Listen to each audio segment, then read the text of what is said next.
ഞാൻ വിചാരിച്ചില്ലായിരുന്നു അച്യുതാനന്ദൻ സാർ ഇവിടെ വരുമെന്ന്. ഈ ദുർഘടമായ പാതയിലൊക്കെ കൂടി അദ്ദേഹം നടന്ന് അദ്ദേഹത്തിൻ്റെ അത്ര ആ പ്രായത്തെ പ്രായാധിക്യത്തെയൊക്കെ വകവെക്കാതെയാണ് അദ്ദേഹം വന്നത്. നമുക്ക് എടുത്തു പറയേണ്ട ഒന്ന്, നമുക്കറിയാം ഈ ഒരു വഴിയുടെ വീതി കണ്ടോ, ഇങ്ങനെ അത് തിന്നുന്നൊരു വഴിയാണ്, വളരെ കുത്തനെയുള്ള ഇറക്കമാണ്. ഈ ഇറക്കത്തോടി വന്നാണ് ഇദ്ദേഹം നമ്മളുടെ ഈ കുളത്തിൻ്റെ സൈഡിൽ വന്നതെന്നുള്ളതാണ്. അത് ഒരു വലിയ സന്തോഷമായിരുന്നു. എന്ന് വെച്ചാൽ അച്യുതാനന്ദൻ എന്ന് പറഞ്ഞൊരു നേതാവിനെ ആദ്യമായിട്ടാണ് നേരിട്ട് കാണുന്നത്. പരാതി കൊടുക്കാൻ പോയെങ്കിലും പക്ഷേ ആ സാറ് ഇവിടെ വരുമെന്നുള്ള കാര്യത്തിൽ നമുക്ക് ഉറപ്പുണ്ടായിരുന്നില്ല. നമ്മുടെ ഈ ചെറിയൊരു ഗ്രാമത്തിൽ, അതുപോലെ ഒരു കർഷകനായ ഞാൻ ഇങ്ങനെ ഒരു പരാതി കൊടുത്താൽ അത് അത്ര ഗൗരവത്തിൽ എടുക്കില്ല എന്നായിരുന്നു ധരിച്ചത്. അദ്ദേഹം വന്നുകൊണ്ടാണ് ഇതിനൊരു നടപടി, ഒരു തീരുമാനം ഉണ്ടായത്. നന്മ 24 ന്യൂസിലേക്ക് എല്ലാവർക്കും സ്വാഗതം. നമ്മുടെ പാവങ്ങളുടെ പടത്തലവനായ VS വിടവാങ്ങി. ഞാൻ ഇപ്പോൾ ഇവിടെ നിൽക്കുന്നത് എന്താണെന്ന് എളുപ്പം എല്ലാവർക്കും തോന്നിയേക്കാം. ചുറ്റും കാടുകൾ കാണാം, തൊട്ടടുത്ത് ഒരു കുളം കാണാം. നമുക്കറിയാം VS അച്യുതാനന്ദൻ എങ്ങനെയായിരുന്നു എന്ന, പരിസ്ഥിതിയെ സ്നേഹിക്കുകയും അതുപോലെ തന്നെ സാധാരണക്കാരായിട്ടുള്ള കൃഷിക്കാർ അങ്ങനെയുള്ള ആളുകളെയൊക്കെ ചേർത്ത് നിർത്തുന്ന ഒരാളാണ് അദ്ദേഹം. ഇവിടെയുള്ള ഒരു കർഷകൻ്റെ ഒരു പരാതിയിന്മേൽ ഇവിടെ വന്നിരുന്നു. ഈ പ്രദേശത്തെ അദ്ദേഹത്തിന് ഉന്നയിച്ച കാര്യങ്ങൾ എന്താണെന്ന് നേരിട്ട് മനസ്സിലാക്കാൻ ഈ ദുർഘട വഴിയിലൂടെയാണ് അദ്ദേഹം ഇറങ്ങി ഇവിടെ വന്ന് നേരിട്ട് കണ്ടത്. നമ്മൾക്ക് കാണാം, ഇവിടെ ഒരു കുളം കാണാം. അദ്ദേഹം നേരിട്ട് ഇവിടെ വന്നത് കാണാനായിട്ട് വന്നു എന്നുള്ളതാണ്. എത്രത്തോളം ആളുകൾ അദ്ദേഹത്തെ സ്നേഹിക്കുന്നു എന്നുള്ളതാണ്. കർഷകനായിക്കോട്ടെ, അതുപോലെ തന്നെ IT നഗരത്തിൽ ഇൻഫോ പാർക്ക് സ്മാർട്ട് സിറ്റിയൊക്കെ ഇവിടെ കാക്കനാട് വരുന്നതിന് ഒരുപാട് മുൻകൈയെടുത്ത ആളാണ് VS. ഈ ഒരു കുളത്തിൽ മലിനജലം ഒഴുക്കുന്നതുമായി ബന്ധപ്പെട്ടൊരു പരാതി, ഒരു കർഷകൻ്റെ ഒരു പരാതിയിന്മേൽ അദ്ദേഹം ഇവിടെ നോക്കാൻ, നേരിട്ട് കാണാനായിട്ട് വന്നു എന്നുള്ളതാണ്. നമ്മൾക്ക് ആ പരാതി കൊടുത്ത വിജയൻ, കർഷകൻ, അദ്ദേഹം നമ്മളോടൊപ്പം ചേരുന്നു. ഇദ്ദേഹം നല്ലൊരു കർഷകനാണ്, അതുപോലെ തന്നെ നല്ലൊരു പരിസ്ഥിതി സ്നേഹിയാണ്. അദ്ദേഹത്തോട് തന്നെ ചോദിക്കാം, അന്ന് VS അച്യുതാനന്ദൻ ഇവിടെ വന്നപ്പോൾ ഈ കുളം കാണാൻ ഈ ദുർഘട വഴിയിലൂടെ ഇവിടെ എത്തിയത് എങ്ങനെയാണ് എന്ന് ചോദിക്കാം. ഏതായാലും അദ്ദേഹത്തിൻ്റെ കയ്യിൽ അന്ന് മാധ്യമങ്ങളെല്ലാം ഈ ഒരു വാർത്ത കൊടുത്തിരുന്നു. VS അച്യുതാനന്ദൻ ഈ ഒരു ചിറ സന്ദർശിക്കുന്നതുമായി ബന്ധപ്പെട്ട് കുളങ്ങൾ നശിക്കുന്നതും അതുപോലെ തന്നെ കടമ്പ്രയാറിൽ മലിനജലം ഒഴുക്കുന്നതൊക്കെ നേരിട്ട് കാണാൻ അദ്ദേഹം ഇവിടെ എത്തി. ഏതായാലും വിജയൻ്റെ അടുത്ത് തന്നെ ചോദിക്കാം. ഇദ്ദേഹം ഒരു യുവ കർഷകൻ കൂടിയാണ്. മറ്റൊന്ന് IT നഗരമാണ്. ഈ IT നഗരത്തിൽ നെൽകൃഷി ഉൾപ്പെടെ ചെയ്യുന്ന ഒരു കർഷകനാണ്. അദ്ദേഹത്തിൻ്റെ കയ്യിൽ അന്ന് വന്ന് ഞാൻ സൂചിപ്പിച്ചതുപോലെ നമുക്ക് കാണാം, അന്ന് VS ഇവിടെ വന്ന് നമ്മളിപ്പോൾ നിൽക്കുന്ന ഇതേ സ്ഥലത്ത് വന്ന് നിന്ന് അന്ന് എല്ലാ മാധ്യമങ്ങളും റിപ്പോർട്ട് ചെയ്ത പടമാണ് ഈ കാണുന്നത്. ഏതായാലും വിജയൻ്റെ അടുത്ത് തന്നെ ചോദിക്കാം. വിജയൻ, അന്ന് VS അച്യുതാനന്ദൻ, ഇപ്പം ഒരുപാട് വിഷമമുണ്ടാവും, അദ്ദേഹത്തിൻ്റെ മരണവാർത്ത അറിഞ്ഞപ്പോൾ ഒരുപാട് വിഷമങ്ങളൊക്കെ ഉണ്ടാകും. എന്തായിരുന്നു അത്? VS അച്യുതാനന്ദന് ഞാൻ 2013 പരാതി കൊടുത്തത്. വ്യവസായ മേഖലയിലെ മലിനീകരണത്തിനെതിരെയാണ് പരാതി കൊടുത്തത്. അപ്പോൾ ഈ സമീപ പ്രദേശത്തുള്ള ആൾക്കാരുടെയൊക്കെ ഒപ്പ് ശേഖരിച്ച് ഒരു വലിയ മാസ് പെറ്റീഷനായിട്ട് പരാതി കൊടുത്തപ്പോഴും, നമ്മൾ ആലുവ പാലസിൽ പോയി പരാതി കൊടുത്തപ്പോഴും ഞാൻ വിചാരിച്ചില്ലായിരുന്നു അച്യുതാനന്ദൻ സാർ ഇവിടെ വരുമെന്ന്. ഈ ദുർഘടമായ പാതയിലൊക്കെ കൂടി അദ്ദേഹം നടന്ന് അദ്ദേഹത്തിൻ്റെ ആ പ്രായാധിക്യത്തെയൊക്കെ വകവെക്കാതെയാണ് അദ്ദേഹം വന്നത്. അപ്പോൾ സാറിന് ഇപ്പം VS മരിച്ചതിൽ ഇപ്പോൾ അഗാധമായ ദുഃഖം രേഖപ്പെടുത്തുകയാണ് ഈ അവസരത്തിൽ. ആ സാറ് വന്ന് കണ്ടതിന് ശേഷം നമുക്ക് ഇപ്പോൾ ഈ പറഞ്ഞ ഈ വ്യവസായ മേഖലയാണ് ഈ കാണുന്നത്, പുറകിൽ കാണുന്നത്.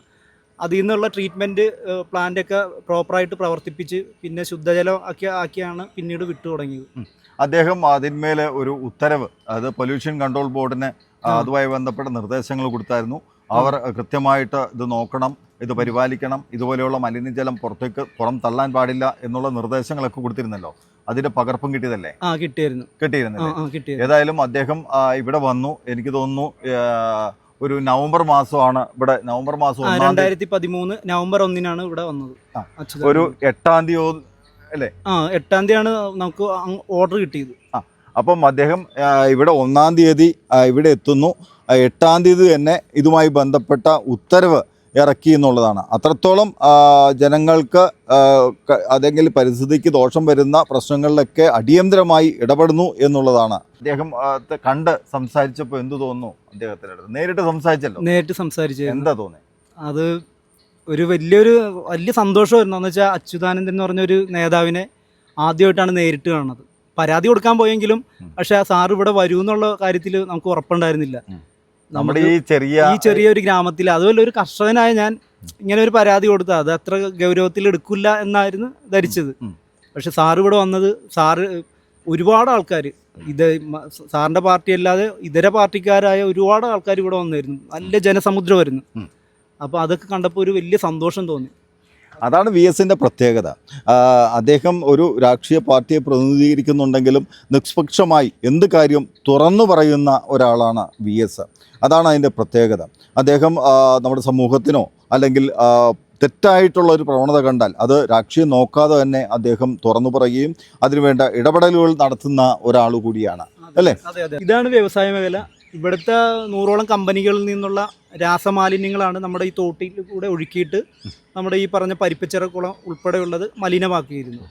അപ്പോൾ അന്ന് നമ്മൾ VS അച്യുതാനന്ദന് ഈ പരാതി കൊടുത്തപ്പോൾ സാർ ഇവിടെ വന്ന് അതിനു വേണ്ടിയുള്ള ഈ മലിനീകരണത്തിനെതിരെ അദ്ദേഹം ശക്തമായ നടപടി സ്വീകരിക്കാൻ വേണ്ടി പരിസ്ഥിതി വകുപ്പിനോട് നിർദ്ദേശം നൽകിയിരുന്നു. അപ്പോൾ ഈ നമ്മുടെ ഈ തൃക്കാക്കരയിലുള്ള ഇപ്പോൾ ഈ തുതിയൂർ എന്ന ഈ കൊച്ചു പ്രദേശത്ത് അദ്ദേഹം വന്നത് തന്നെ വലിയ സന്തോഷമാണ്. അദ്ദേഹം വന്നതുകൊണ്ടാണ് ഇതിനൊരു നടപടി, ഒരു തീരുമാനം ഉണ്ടായത്. ഏതായാലും വിജയൻ സൂചിപ്പിച്ചല്ലോ, ഈ ഒരു കുളത്തിൽ മാത്രമല്ല, തൊട്ട് ചേർന്ന് ഇവിടെ നിന്നൊരു കൈത്തോടുണ്ട്. അത് ചിത്രപ്പുഴയിലേക്കാണ് എത്തുന്നത്. ആ ചിത്രപ്പുഴയും മലിനമാകുന്നു എന്നുള്ളതാണ്. അതുപോലെ നിരവധി മത്സ്യങ്ങൾ ചത്തുപൊങ്ങുന്നതും പതിവായിരുന്നു. ഇതിനൊക്കെ പരിഹാരം കാണാനാണ് നേരിട്ട് കണ്ട് അതിനെ ബന്ധപ്പെട്ട അധികാരികളുടെ ഇടപെടൽ ഉറപ്പാക്കി എന്നുള്ളതാണ്. VSൻ്റെ വേർപാടിൽ അഗാധമായ ദുഃഖം രേഖപ്പെടുത്തുകയാണ്. അദ്ദേഹത്തിനെ പോലുള്ള നിലപാടുകളിൽ ഉറച്ചു നിൽക്കുന്ന ഒരു സത്യസന്ധനായ ഒരു പൊതുപ്രവർത്തകൻ, അദ്ദേഹത്തിൻ്റെ വേർപാടെന്ന് പറഞ്ഞിട്ടുണ്ടെങ്കിൽ കേരള സമൂഹത്തിന് ഒരു തീരാ നഷ്ടം തന്നെയാണ്. അദ്ദേഹത്തിൻ്റെ വേർപാടിൽ അഗാധമായ ദുഃഖം രേഖപ്പെടുത്തും. മറ്റൊന്ന്, തൃക്കാക്കരയ്ക്ക് ഏറെ പ്രിയനായിരുന്നു VS. നമുക്കറിയാം, സ്മാർട്ട് സിറ്റി വന്നു. ആ സ്മാർട്ട് സിറ്റി പ്രദേശത്ത് താമസിച്ചിരുന്ന ആളുകളെ മറ്റു സ്ഥലത്തേക്ക് മാറ്റാതെ ആ പ്രദേശത്ത് തന്നെ പുനരധിവാസത്തിനുള്ള സൗകര്യം ഒരുക്കി എന്നുള്ളതാണ്. അത് നമ്മുടെ സംസ്ഥാനത്ത് തന്നെ ആദ്യമായിട്ടാണ് അങ്ങനെ ഒന്ന് ചെയ്യുന്നത്. മറ്റൊന്ന്, കാക്കനാട് കളക്ട്രേറ്റിൻ്റെ തൊട്ടടുത്ത് സീപോർട്ട് എയർപോർട്ട് റോഡ്, നമുക്കറിയാം സിഗ്നൽ ജംഗ്ഷൻ, ഏറ്റവും കൂടുതൽ ട്രാഫിക് കുരുക്ക് അനുഭവപ്പെടുന്ന ഒരു സ്ഥലമാണ്. അവിടെ കിടക്കുന്ന കുറച്ച് സ്ഥലത്ത് RBDC വലിയ കെട്ടിട സമുച്ചയം പണിയാനായിട്ട് തുടങ്ങി. അപ്പോൾ നാട്ടുകാർ അതിനെതിരായിട്ട്, അത് കാക്കനാടിൻ്റെ ഹൃദയഭാഗത്തുള്ള ഈ സ്ഥലം കുറച്ച് ഓപ്പൺ സ്പേസ് ആയിട്ടും അതുപോലെ തന്നെ ട്രാഫിക് കുരുക്ക് ഒഴിവാക്കുന്നതിനുള്ള സംവിധാനത്തിന് ആ ഒരു പ്രദേശം ആവശ്യമാണ്. അവിടെ വൻകിട കെട്ടിടങ്ങൾ വെച്ചാൽ ആ ഒരു സൗകര്യമില്ലാതാകും. അതുകൊണ്ട് നാട്ടുകാർ വലിയ പ്രതിഷേധ സമരം നടത്തി. അവരോടൊപ്പം കൈകോർത്ത് അന്ന് VS അവിടെ എത്തി എന്നുള്ളതാണ്. അതുപോലെ തന്നെ തൃക്കാക്കര നഗരസഭയുടെ തൊട്ട് മുന്നിലുള്ള ഷോപ്പിംഗ് കോംപ്ലക്സ് അത് ഉദ്ഘാടനം ചെയ്തത് VS ആണ്. അതുപോലെ തൃക്കാക്കരയിൽ ഒരുപാട് വികസന പ്രവർത്തനങ്ങൾക്ക് നേതൃത്വം കൊടുക്കുകയും നേരിട്ട് ഓരോന്ന് മനസ്സിലാക്കുകയും ജനങ്ങളുടെ പ്രശ്നങ്ങളിലേക്ക് ഇടപെട്ട ഒരാളാണ്. ഇതുപോലെയുള്ള പ്രവർത്തനങ്ങളാണ് ശ്രീ VSൻ്റെ ഭാഗത്തുനിന്ന് ഉണ്ടായിട്ടുള്ളത്. ഏതായാലും സാധാരണക്കാരൻ്റെ വിപ്ലവ സൂര്യന് നന്മ 24 ചാനലിൻ്റെ വിട.